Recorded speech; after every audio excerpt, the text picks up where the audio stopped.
తమ గ్రామానికి ఏదో ఉపద్రవం వాటిల్లబోతోందని వాళ్లు కాలగణితం మూలంగా గ్రహించారు.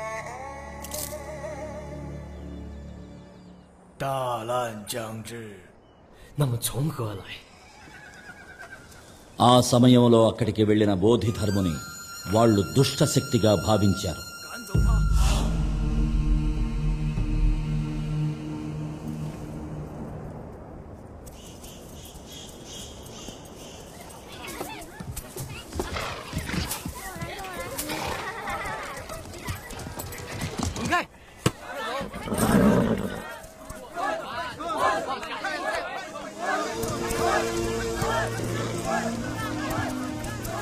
ప్రమాదం తొలగిపోయిందని వాళ్లు సేద తీరారు.